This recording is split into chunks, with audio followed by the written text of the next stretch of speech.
வழி ஆமீன். ஆமீன். லேவியராகமம் 27 ஆரம்பிப்போம். லேவியராகமம் 27 அதிகாரம்.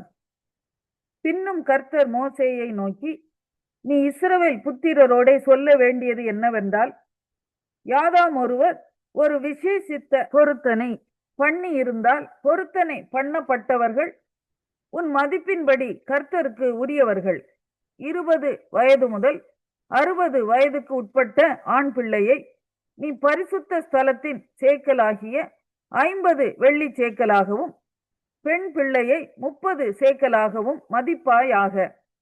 5 வயது முதல் 20 வயதுக்கு உட்பட்ட ஆண் பிள்ளையை 20 சேக்கலாகவும், பெண் பிள்ளையை 10 சேக்கலாகவும், 1 மாதம் முதல் 5 வயதுக்கு உட்பட்ட ஆண் பிள்ளையை 5 வெள்ளி சேக்கலாகவும், பெண் பிள்ளையை 3 வெள்ளி சேக்கலாகவும், 60 வயது தொடங்கி அதற்கு மேற்பட்ட வயதுள்ள ஆண் பிள்ளையை 15 சேக்கலாகவும், பெண் பிள்ளையை 10 சேக்கலாகவும் மதிக்க கடவாய்.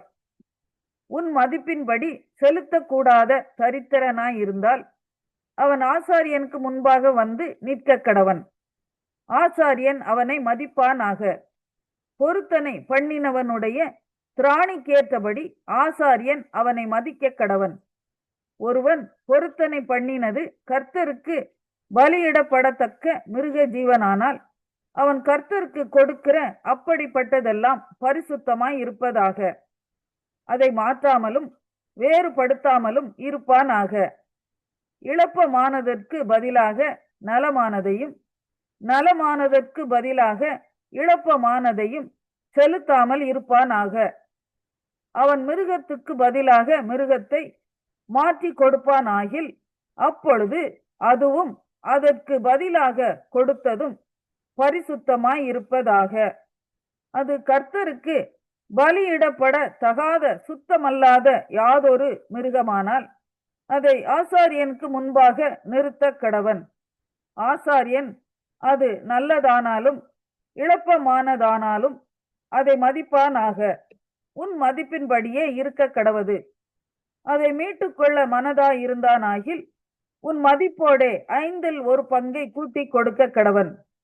ஒருவன் தன் வீட்டை கர்த்தருக்கு பரிசுத்தம் என்று நேர்ந்து கொண்டால் ஆசாரியன் அதன் நலத்துக்கும் இழப்பத்துக்கும் தக்கதாக அதை மதிக்க கடவன். ஆசாரியன் மதிக்கிறபடி அது இருக்க கடவது. தன் வீட்டை பரிசுத்தம் என்று நேர்ந்து கொண்டவன் அதை மீட்டுக்கொள்ள மனதாயிருந்தால் நீ மதிக்கும் திரவியத்தோடே 5ல் 1 பங்கை கூட்டி கொடுக்க கடவன். அப்பொழுது அது அவனுடையதாகும். ஒருவன் தன் காணியாட்சியான வயலில் யாதொரு பங்கை கர்த்தருக்கு பரிசுத்தம் என்று நேர்ந்து கொண்டால் உன் மதிப்பு அதன் விதைப்புக்கு தக்கதாய் இருக்க வேண்டும். 1 கலம் வாற்கோதுமை விதைக்கிற வயல் 50 வெள்ளி சேக்கலாக மதிக்கப்பட வேண்டும். யூபிலி வருஷம் முதல் அவன் தன் வயலை பரிசுத்தம் என்று நேர்ந்து கொண்டால் அது உன் மதிப்பின்படி இருக்க வேண்டும். யூபிலி வருஷத்துக்கு பின் தன் வயலை பரிசுத்தம் என்று நேர்ந்து கொண்டானால் யூபிலி வருஷம் மட்டுமுள்ள மற்ற வருஷங்களின்படியே ஆசாரியன் திரவியத்தை கணக்கு பார்த்து அதற்கு தக்கது உன் மதிப்பிலே தள்ளப்பட வேண்டும். வயலை பரிசுத்தம் என்று நேர்ந்து கொண்டவன் அதை மீட்டுக்கொள்ள மனதாயிருந்தால் உன் மதிப்பான திரவியத்தோடே 5ல் 1 பங்கை கூட்டி கொடுக்க கடவன். அப்பொழுது அது அவனுக்கு உறுதியாகும். அவன் வயலை மீட்டுக்கொள்ளாமல் வயலை வேறொருவனுக்கு விற்று போட்டால் அது திரும்ப மீட்கப்படாமல் யூபிலி வருஷத்தில் மீட்கப்படும் போது சாபத்தீடான வயலாக கர்த்தருக்கென்று நியமிக்கப்பட்டதாய் இருக்க கடவது. அது ஆசாரியனுக்கு காணியாட்சி ஆகும். ஒருவன் தனக்கு காணியாட்சி வயலாயிராமல் தான் விலைக்கு வாங்கின ஒரு வயலை கர்த்தருக்கு பரிசுத்தம் என்று நேர்ந்து கொண்டால் அது யூபிலி வருஷம் மட்டும் உன் மதிப்பின்படி பெரும் விலை இன்னதென்று ஆசாரியன் அவனோட கணக்கு பார்த்து அந்த உன் மதிப்பை கர்த்தருக்கு பரிசுத்தமாய் இருக்கும்படி அவன் அந்நாளிலே கொடுக்க கடவன். யார் கையிலே அந்த வயலை கொண்டானோ அந்த காணியாட்சிக்காரன் வசமாய் அது யூபிலி வருஷத்தில் திரும்ப சேரும். உன் மதிப்பெல்லாம் பரிசுத்த ஸ்தலத்து சேக்கல் கணக்காய் இருக்க கடவது. ஒரு சேக்கல் ஆனது 20 கேரா. தலையீற்றானவைகள் கர்த்தருடையது. ஆகையால் ஒருவரும் தலையீற்றாகிய மிருக ஜீவனை பரிசுத்தம் என்று நேர்ந்து கொள்ளலாகாது. அது மாடானாலும் ஆடானாலும் கர்த்தருடையது.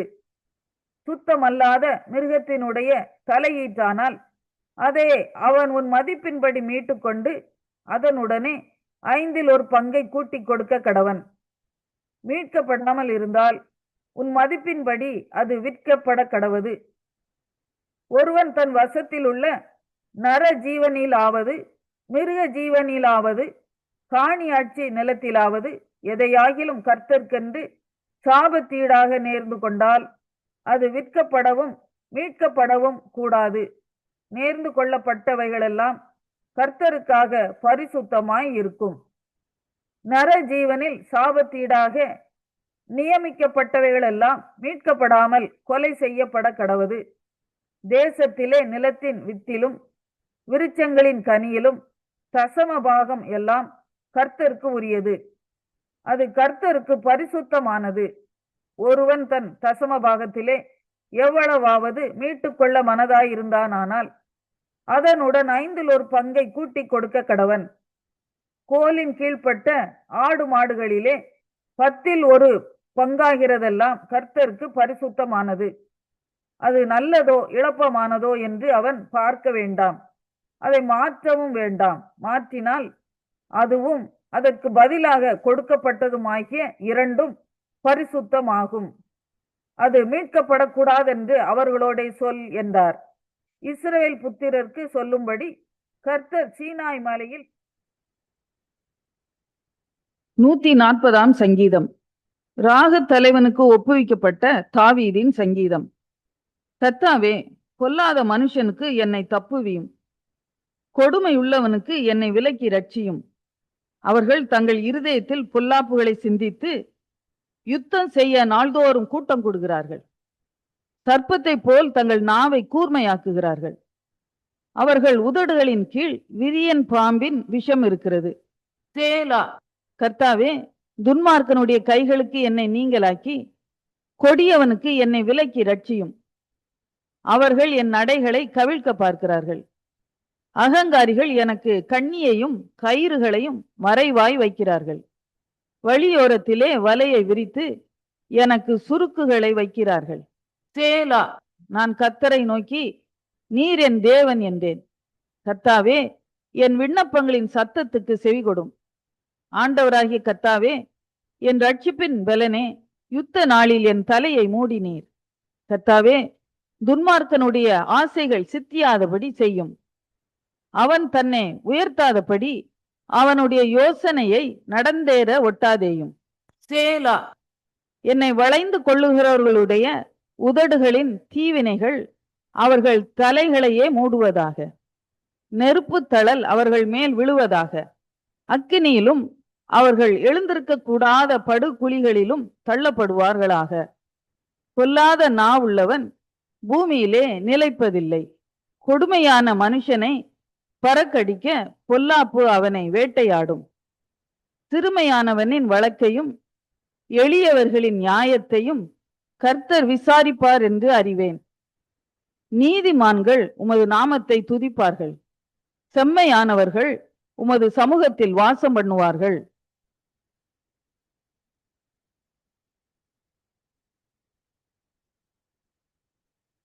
நூத்தி 41 சங்கீதம்.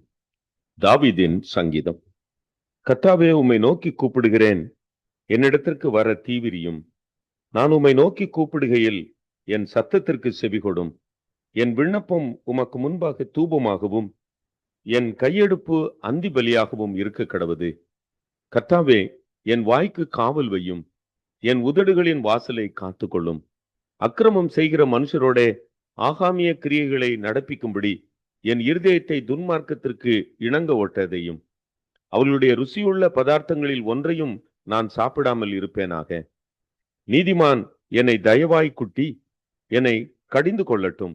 அது என் தலைக்கு எண்ணெயை போல் இருக்கும், என் தலை அதை அல்ல தட்டுவதில்லை.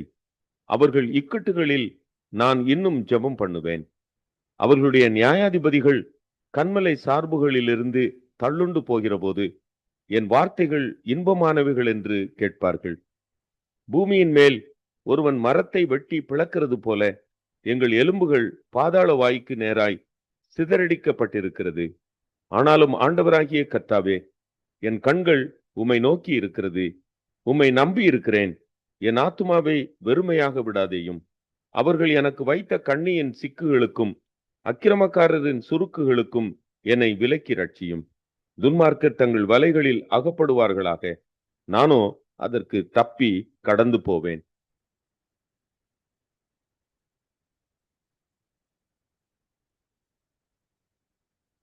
நூத்தி 42ஆம் சங்கீதம்.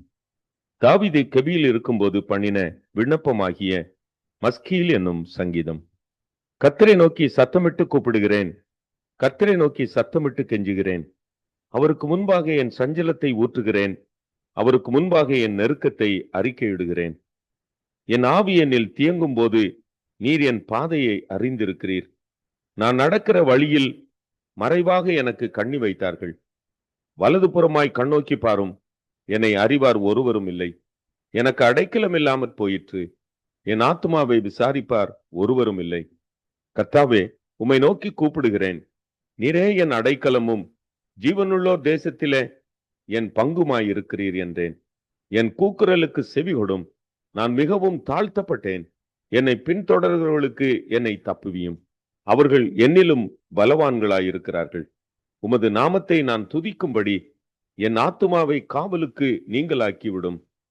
எனக்கு நீர் தயவு செய்யும் போது நீதிமான்கள் என்னை சூழ்ந்து கொள்ளுவார்கள்.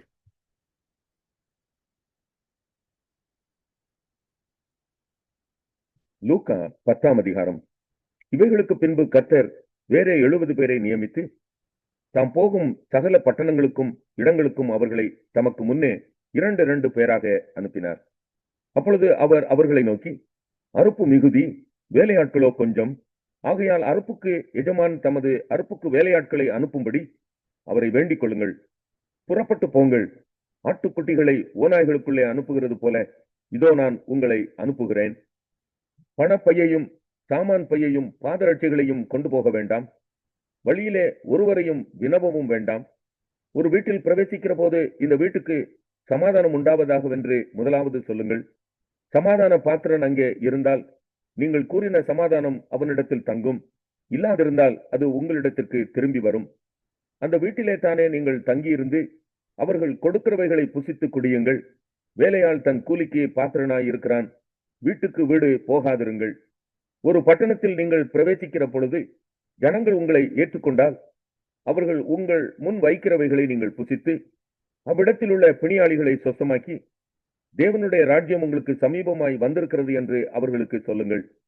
யாதொரு பட்டணத்தில் நீங்கள் பிரவேசிக்கிற பொழுது ஜனங்கள் உங்களை ஏற்றுக்கொள்ளாவிட்டால் அதன் வீதிகளிலே நீங்கள் போய் எங்களில் ஒட்டின உங்கள் பட்டணத்தின் தூசியையும் உங்களுக்கு விரோதமாய் துடைத்து போடுகிறோம். ஆயினும் தேவனுடைய ராஜ்யம் உங்களுக்கு சமீபமாய் வந்திருக்கிறது என்பதை அறிந்து கொள்வீர்களாக என்று சொல்லுங்கள். அந்த பட்டணத்திற்கு நேரிடுவதை பார்க்கிலும் அந்த நாளிலே சோதோம் நாட்டிற்கு நேரிடுவது லகுவாய் இருக்கும் என்று உங்களுக்கு சொல்லுகிறேன். கோராசின் பட்டணமே உனக்கு ஐயோ! பெத்சாயிதா பட்டணமே உனக்கு ஐயோ! உங்களில் செய்யப்பட்ட பலத்த செய்கைகள் தீருவிலும் சீதோனிலும் செய்யப்பட்டிருந்ததானால் அப்பொழுதே ரெட்டுடுத்தி சாம்பலில் உட்கார்ந்து மனம் திரும்பி இருப்பார்கள். நியாயத்தீர்ப்பு நாளில் உங்களுக்கு நேரிடுவதை பார்க்கிலும் தீருவுக்கும் சீதோனுக்கும் நேரிடுவது லகுவாயிருக்கும். வான பரியந்தம் உயர்த்தப்பட்ட கப்பர் நகுமே, நீ பாதாள பரியந்தம் தாழ்த்தப்படுவாய் என்று சொல்லி சீஷரை நோக்கி, உங்களுக்கு செவி கொடுக்கிறவன் எனக்கு செவி கொடுக்கிறான். உங்களை அசட்டை பண்ணுகிறவன் என்னை அசட்டை பண்ணுகிறான். என்னை அசட்டை பண்ணுகிறவன் என்னை அனுப்பினவரை அசட்டை பண்ணுகிறான் என்றார். பின்பு அந்த 70 பேரும் சந்தோஷத்தோட திரும்பி வந்து, ஆண்டவரே, உம்முடைய நாமத்தினாலே பிசாசுகளும் எங்களுக்கு கீழ்ப்படுகிறது என்றார்கள். அவர்களை அவர் நோக்கி, சாத்தான் மின்னலை போல வானத்திலிருந்து விழுகிறதை கண்டேன். இதோ சர்ப்பங்களையும் தேள்களையும் மிதிக்கவும் சத்ருவினுடைய சகல வல்லமையையும் மேற்கொள்ளவும் உங்களுக்கு அதிகாரம் கொடுக்கிறேன். ஒன்றும் உங்களை சேதப்படுத்த மாட்டாது. ஆகிலும் ஆவிகள் உங்களுக்கு கீழ்ப்படுகிறதற்காக நீங்கள் சந்தோஷப்படாமல் உங்கள் நாமங்கள் பரலோகத்தில் எழுதியிருக்கிறதற்காக சந்தோஷப்படுங்கள் என்றார். அந்த வேளையில் இயேசு ஆவியிலே களி கூர்ந்து, பிதாவே, வானத்துக்கும் பூமிக்கும் ஆண்டவரே, இவைகளை நீர் ஞானிகளுக்கும் கல்விமான்களுக்கும் மறைத்து பாலகருக்கு வெளிப்படுத்தினபடியால் உம்மை ஸ்தோத்தரிக்கிறேன். ஆம் பிதாவே, இப்படி செய்வது உம்முடைய திருவுளத்துக்கு பிரியமாயிருந்தது. சகலமும் என் பிதாவினால் எனக்கு ஒப்புக் கொடுக்கப்பட்டிருக்கிறது. பிதா தவிர வேறு ஒருவனும் குமாரன் இன்னார் என்று அறியான். குமாரனும் குமாரன் அவரை எவனுக்கு வெளிப்படுத்த சித்தமாய் இருக்கிறாரோ அவனும் தவிர வேறு ஒருவனும் பிதா இன்னார் என்று அறியான் என்றார். பின்பு தமது சீசரிடத்தில் திரும்பி தனித்து அவர்களை நோக்கி, நீங்கள் காண்கிறவைகளை காணும் கண்கள் பாக்கியமுள்ளவைகள். அநேக தீர்க்கதரிசிகளும் ராஜாக்களும் நீங்கள் காண்கிறவைகளை காணவும் நீங்கள் கேட்கிறவைகளை கேட்கவும் விரும்பியும் காணாமலும் கேளாமலும் போனார்கள் என்று உங்களுக்கு சொல்லுகிறேன் என்றார். அப்பொழுது நியாய சாஸ்திரி ஒருவன் எழுந்திருந்து அவரை சோதிக்கும்படி, போதகரே, நித்திய ஜீவனை சுதந்தரித்துக் கொள்ளும்படிக்கு நான் என்ன செய்ய வேண்டும் என்று கேட்டான். அதற்கு அவர், நியாயப்பிரமாணத்தில் என்ன எழுதியிருக்கிறது? நீ வாசித்திருக்கிறது என்ன என்றார். அவன் பிரதியுத்தரமாக, உன் தேவனாகிய கர்த்தரிடத்தில் உன் முழு இருதயத்தோடும் உன் முழு ஆத்மாவோடும் உன் முழு பலத்தோடும் உன் முழு சிந்தையோடும் அன்பு கூர்ந்து உன்னிடத்தில் அன்பு கூறுவது போல பிறனிடத்திலும் அன்பு கூறுவாயாக என்று எழுதியிருக்கிறது என்றான். அவர் அவனை நோக்கி, நிதானமாய் உத்தரவு சொன்னாய், அப்படியே செய், அப்பொழுது பிழைப்பாய் என்றார். அவன் தன்னை நீதிமான் என்று காண்பிக்க மனதாய் இயேசுவை நோக்கி, எனக்கு பிறன் யார் என்று கேட்டான். இயேசு பிரதியுத்தரமாக, ஒரு மனுஷன் எருசலேமிலிருந்து எரிகோவுக்கு போகையில் கள்ளர் கையில் ஆகப்பட்டான். அவர்கள் அவன் வஸ்திரங்களை உரிந்து கொண்டு அவனை காயப்படுத்தி குற்றுயிராக விட்டு போனார்கள். அப்பொழுது தற்செயலாய் ஒரு ஆசாரியன் அந்த வழியே வந்து அவனை கண்டு பக்கமாய் விலகி போனான். அந்தபடியே ஒரு லேவியனும் அந்த இடத்துக்கு வந்து அவனை கண்டு பக்கமாய் விலகி போனான். பின்பு சமாரியன் ஒருவன் பிரயாணமாய் வருகையில் அவனை கண்டு மனதுருகி கிட்ட வந்து அவனுடைய காயங்களில் எண்ணெயும் திராட்சை ரசமும் வார்த்து காயங்களை கட்டி அவனை தன் சுய வாகனத்தின் மேல் ஏற்றி சத்திரத்துக்கு கொண்டு போய் அவனை பராமரித்தான். மறுநாளிலே தான் புறப்படும் போது 2 பணத்தை எடுத்து சத்திரத்தான் கையில் கொடுத்து, நீ இவனை விசாரித்துக்கொள், அதிகமாய் ஏதாகிலும் இவனுக்காக செலவழித்தால் நான் திரும்பி வரும்போது அதை உனக்கு தருவேன் என்றான். இப்படி இருக்க கள்ளர் கையில் அகப்பட்டவனுக்கு, இந்த 3 பேரில் எவன் பிறனாயிருந்தான் உனக்கு எப்படி தோன்றுகிறது என்றார். அதற்கு அவன், அவனுக்கு இரக்கம் செய்தவனே என்றான். அப்பொழுது இயேசு அவனை நோக்கி, நீயும் போய் அந்தபடியே செய் என்றார். பின்பு அவர்கள் பிரயாணமாய் போகையில் அவர் ஒரு கிராமத்தில் பிரவேசித்தார். அங்கே மார்த்தாள் என்னும் பேர் கொண்ட ஒரு ஸ்திரீ அவரை தன் வீட்டிலே ஏற்றுக்கொண்டாள். அவளுக்கு மரியாள் எனப்பட்ட ஒரு சகோதரி இருந்தாள். அவள் இயேசுவின் பாதத்தருகே உட்கார்ந்து அவருடைய வசனத்தை கேட்டுக்கொண்டிருந்தாள். மார்த்தாளோ பற்பல வேலைகளை செய்வதில் மிகவும் வருத்தமடைந்து அவரிடத்தில் வந்து, ஆண்டவரே, நான் தனியே வேலை செய்யும்படி என் சகோதரி என்னை விட்டு வந்திருக்கிறதை குறித்து உமக்கு கவையில்லையா? எனக்கு உதவி செய்யும்படி அவளுக்கு சொல்லும் என்றாள். இயேசு அவளுக்கு பிரதியுத்தரமாக, மார்த்தாளே, மார்த்தாளே, நீ அநேக காரியங்களை குறித்து கவலைப்பட்டு கலங்குகிறாய். தேவையானது ஒன்றே. மரியாள் தன்னை